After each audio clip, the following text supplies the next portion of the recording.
Puji Tuhan saudara sekalian, saya berharap saudara di rumah jaga kesehatan dan olahraga, dan kalau bisa makan makanan yang bergizi. Yang bisa divaksin silakan, yang belum sabar ya, kita berdoa Tuhan buka jalan supaya semuanya bisa divaksin ya. Nah, mari kita sama-sama berdoa. Terima kasih Tuhan Yesus atas hari ini. Tuhan Kau berkati kami, Tuhan Engkau tolong, Engkau Tuhan biarlah kami bisa ngerti rencana Engkau dan firman Engkau di dalam kehidupan kami. Dalam nama Engkau Tuhan Yesus kami telah berdoa. Haleluya, amin.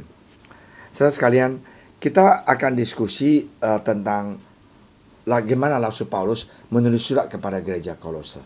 Ya, bagaimana dia ketemu dengan Tuhan dan apa yang terjadi dan apa yang dia encourage kita jadi anak-anak Tuhan yang harus kita lakukan. Di Kolose 1 ayat 25 sampai 27. Silakan Johnny baca.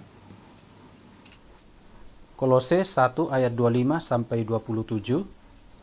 Aku telah menjadi pelayan jemaat itu sesuai dengan tugas yang dipercayakan Allah kepadaku untuk meneruskan firman-Nya dengan sepenuhnya kepada kamu, yaitu rahasia yang tersembunyi dari abad ke abad dan dari turunan ke turunan, tetapi yang sekarang dinyatakan kepada orang-orang kudus-Nya.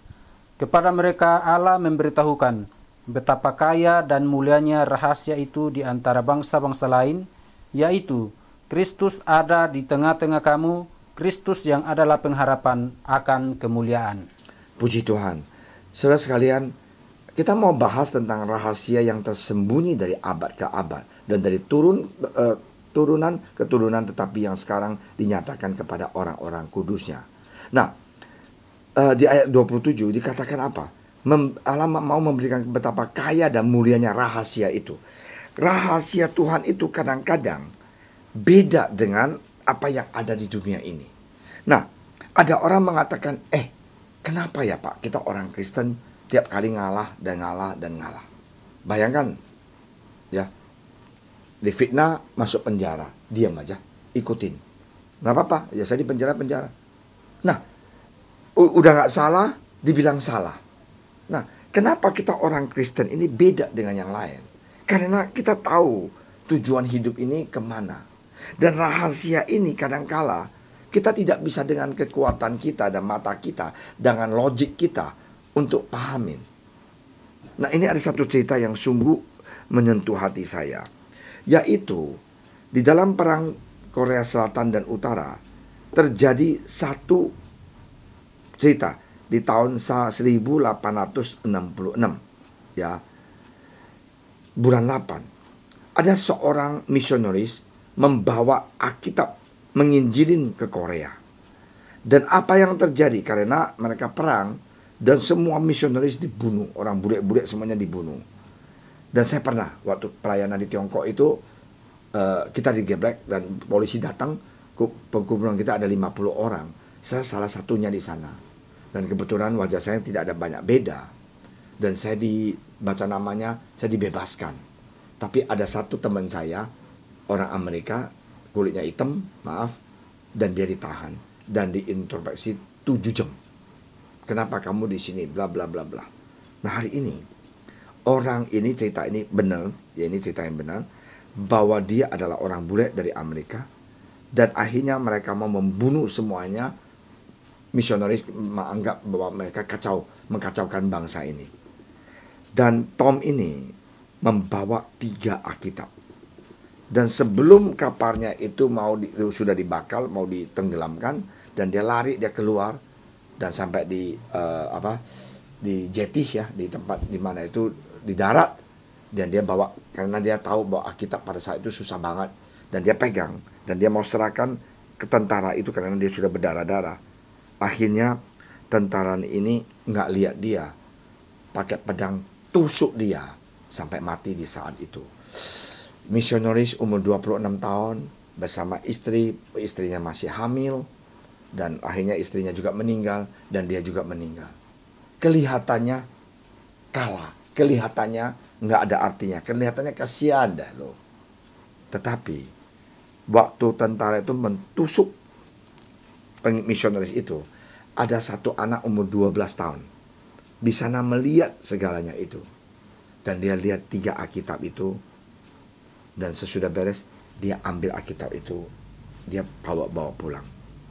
Sesudah dia bawa pulang, dia ketemu dengan keluarganya polisi itu, dan dia tahu bahwa ini ada buku larangan. Alkitab itu dilarang di Korea, of course dulu di Tiongkok juga sama.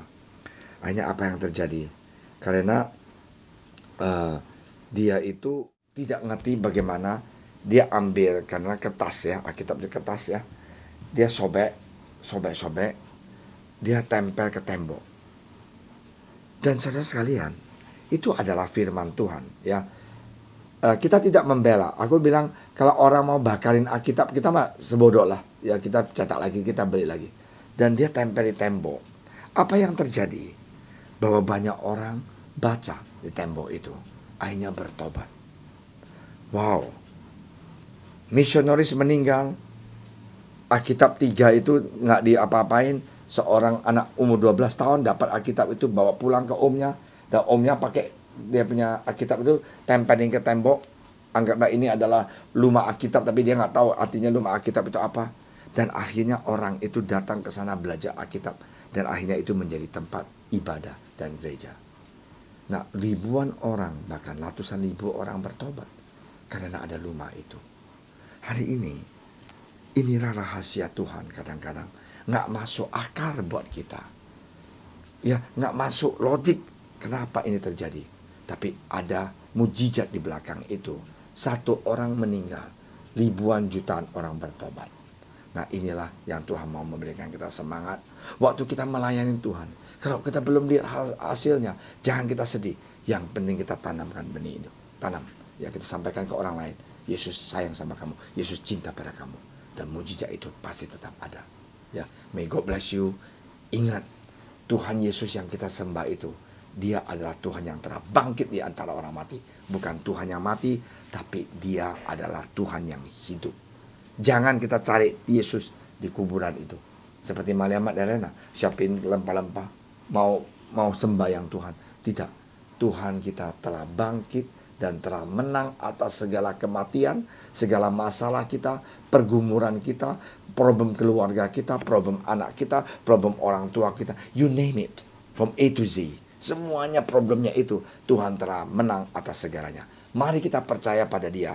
Lebih sungguh percaya Dia kalau kita di dalam kesusahan. Jangan kita pergi dari pertemuan orang Kristen. Jangan kita, Pastor Amin saya nggak ada waktu untuk Zoom. Pastor Amin saya nggak ada waktu untuk Bible study. Jangan. Pastor Amin saya nggak ada waktu untuk berdoa. Jangan. Justru kita dalam kesusahan. Kita mau cari Dia. Percaya pada Dia. Bahwa Dia adalah Allah yang hidup.